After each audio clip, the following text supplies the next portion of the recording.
A delay on a contentious vote in the Israeli cabinet after Prime Minister Benjamin Netanyahu accused Hamas of backtracking on a ceasefire deal in Gaza.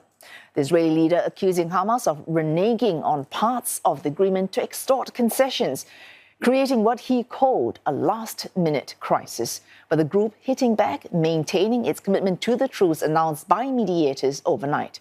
Israeli lawmakers have been expected to vote on the deal today, but Mr. Netanyahu now says lawmakers will not convene until mediators can confirm that Hamas has conceded all elements of this agreement. Israeli acceptance of the deal will not be official either before approval from its cabinet. Now, two far-right ministers had earlier publicly opposed this deal, calling it bad and disastrous. The long-awaited truce was achieved after months of negotiations involving mediators from Qatar, Egypt and the United States. The deal itself is based on a proposal by U.S. President Joe Biden, and if it's approved, will take effect on Sunday. That's on the eve of the inauguration of incoming President Donald Trump. World leaders welcomed the announcement, expressing hopes that this could bring peace to the wider Middle East. While some Israelis and Palestinians have expressed relief, others are more cautious about what this will mean for the future of the conflict. I think it was the only thing to do. It's not the right thing to do because there's no right and wrong when we speak about the life and death of people. It is the only thing to do.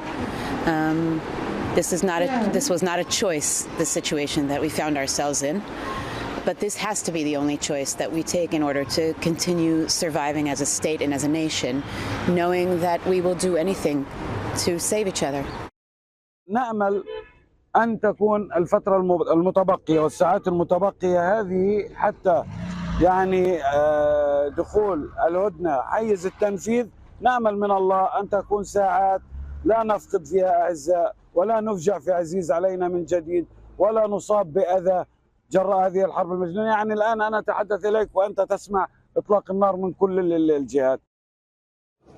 Meanwhile, Israel are not letting up on strikes in Gaza. Palestinian officials reporting intensified attacks across the besieged enclave, which have killed at least 73 people since the deal was announced. Here's a look at what's in that three-phased ceasefire agreement between Israel and Hamas. The first phase due to come into force on Sunday, spanning 6 weeks or 42 days. In that time, Israeli forces will have to pull out from populated areas to the outskirts of Gaza. This allows displaced Palestinians to return to their homes. 33 hostages will be released in exchange for Palestinian prisoners. On that list includes women, the elderly and children.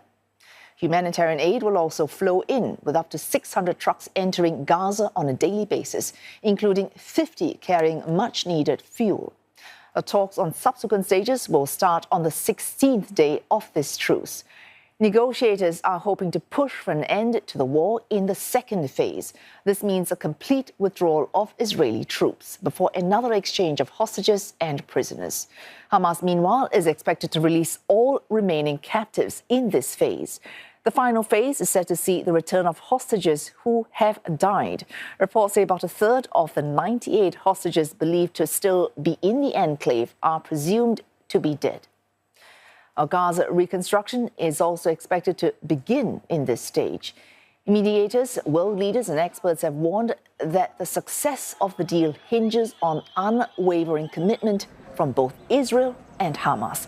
The Qatari Prime Minister says a mechanism has been put in place to ensure neither side breaks the ceasefire, involving a joint team from Qatar, Egypt and the United States that will monitor implementation of this deal. And for more, Sarah Coates joins us live from Tel Aviv. Sarah, of course, the Israeli cabinet actually voting on this, that has been postponed. The Prime Minister blaming Hamas for this. What exactly is he accusing Hamas of backtracking on?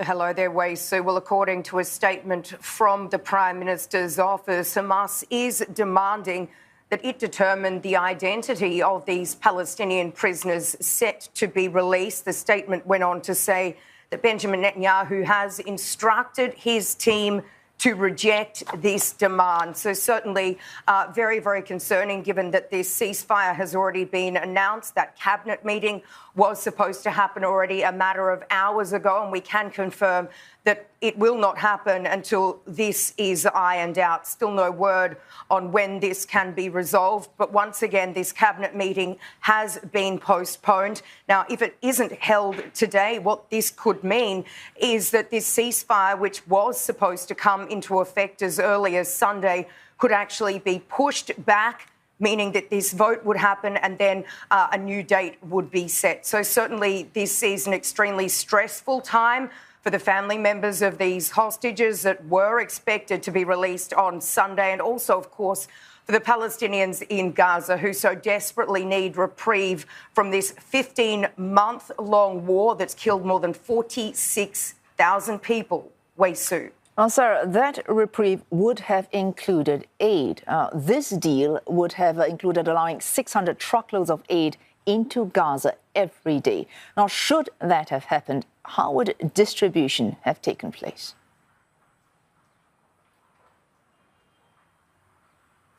Well, that mechanism still has not been announced. We do understand that the Rafah crossing is being prepared to be reopened. That could happen within around a week's time. We also know that right now, vital humanitarian supplies, they are being stockpiled in both Egypt and in Jordan, certainly expecting a huge influx of humanitarian aid to go into the Strip. That is part of the deal, at least 600 trucks to go into the Gaza Strip on a daily basis. I was seeing actually a little earlier some unverified videos showing many trucks going into the Strip, although once again that cannot be verified, so it's unclear as to how much aid has actually gone in today. But certainly, once again, the conditions on the ground are absolutely dire. Hospitals are barely functioning. There's not enough food to go around, and basic sanitation facilities are still not functioning. So this vital humanitarian aid really cannot get there fast enough. Wei Su. Thanks. That's Sarah Coates reporting live from Tel Aviv.